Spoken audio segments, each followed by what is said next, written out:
सभी दर्शकों को मेरा YouTube चैनल में स्वागत है।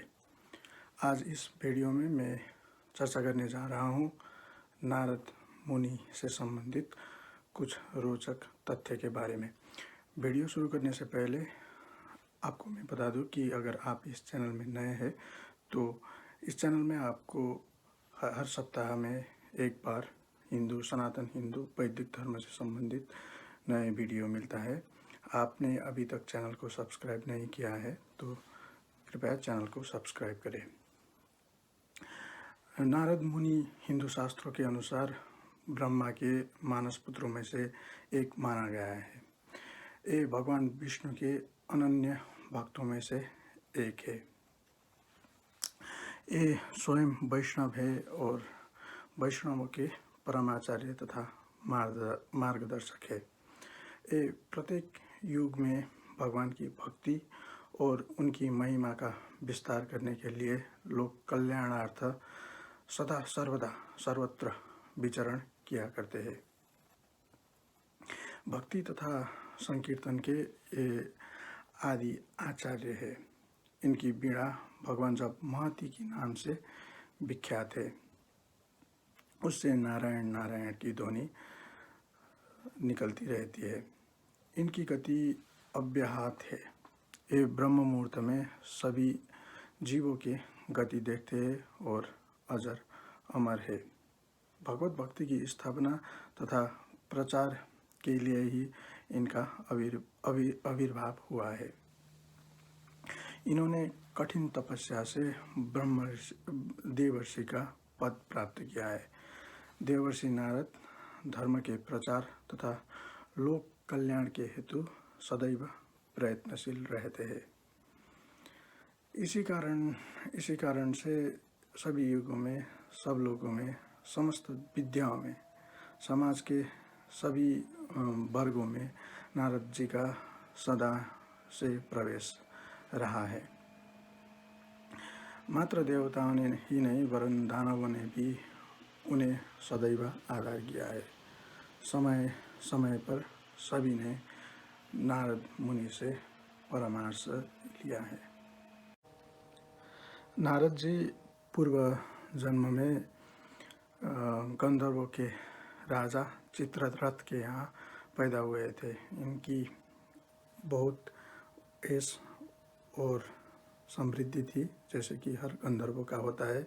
इनकी शरीर सुंदर था, शरीर में से खुशबू निकलती थी। एक बार ये देव सत्र में गए थे जहाँ पे भगवान का चर्चा हो रहा था। वहाँ जाके इन्होंने भगवान की गान ना करके लोकगीत का गान किया था। तो इससे रुष्ट होकर उनको वहाँ पे श्राप मिला कि ये अगले जन्म में शूद्र हो जाए।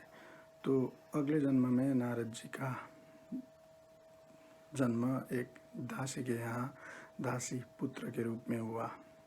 वह दासी भगवत भक्त ब्राह्मणों की सेवा करती थी।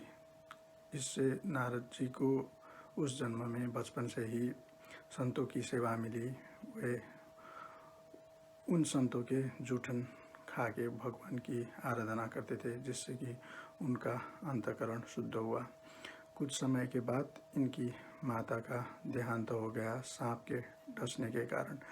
तो वे वहाँ से उत्तर दिशा की ओर चले गए। नारद जी उस जन्म में वहाँ जाके उन्होंने भगवान की आराधना की।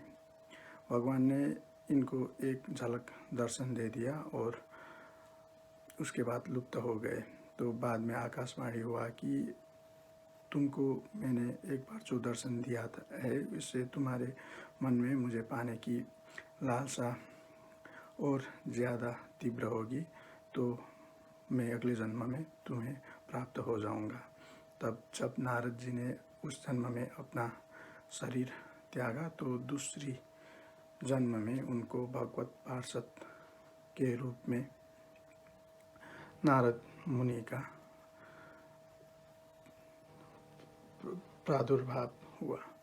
नारद जी श्रुति, स्मृति, भूगोल, ज्योतिष, संगीत, व्याकरण, वेदांगना आदि सभी क्षेत्र में ज्ञान रखते थे और इन क्षेत्रों का पारंगत विद्वान थे। इनको सत्यवादी, विनयशील, त्रिकाल ज्ञानी, नैष्ठिक ब्रह्मचारी आदि और भगवान के अनन्य भक्त आदि का पदवी मिली है। एक बार इनको कामदेव पर विजय प्राप्त करने का गर्व हुआ था और उस अहंकार के बीज को नाश करने के लिए भगवान ने कृपा स्वरूप इनका मुंह बंदर जैसा बना दिया था। नारद जी ने बहुत सारे महत्वपूर्ण कार्य किया है, उनमें से कुछ मैं यहाँ प्रस्तुत करने जा रहा हूँ। नारद जी ने इंद्र को समझा बुझाकर उर्वशी के साथ राजा पुरुरवा का परिणय सूत्र करवाया था। महादेव द्वारा जलंधर का विनाश भी नारद जी के ही प्रेरणा से हुई थी। नारद जी ने ही कंस को आकाशवाणी का अर्थ समझाया था। वाल्मीकि को रामायण की रचना में प्रेरणा भी नारद जी ने ही दिया था।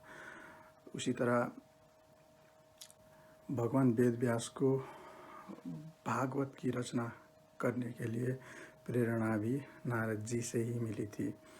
प्रहलाद और ध्रुव को उपदेश देकर वैष्णवों में से एक प्रधान वैष्णव नारद जी ने ही बनवाया था। नारद भक्ति सूत्र एक ऐसी रचना है जो नारद जी के कृतियों में से प्रमुख है। इसके अंदर देवर्षि नारद ने 84 सूत्र प्रस्तुत किया है। इन सूत्रों में उन्होंने भगवान की निष्काम भक्ति और अनन्य भाव से कैसे भगवान का भजन किया जाता है, इसका संपूर्ण रूप से सूत्रों के रूप में व्यक्त किया है। हम हर साल ज्येष्ठ मास के कृष्ण पक्ष द्वितीया तिथि में नारद जयंती मनाते हैं। मित्रों, वीडियो अंत तक देखने के लिए धन्यवाद।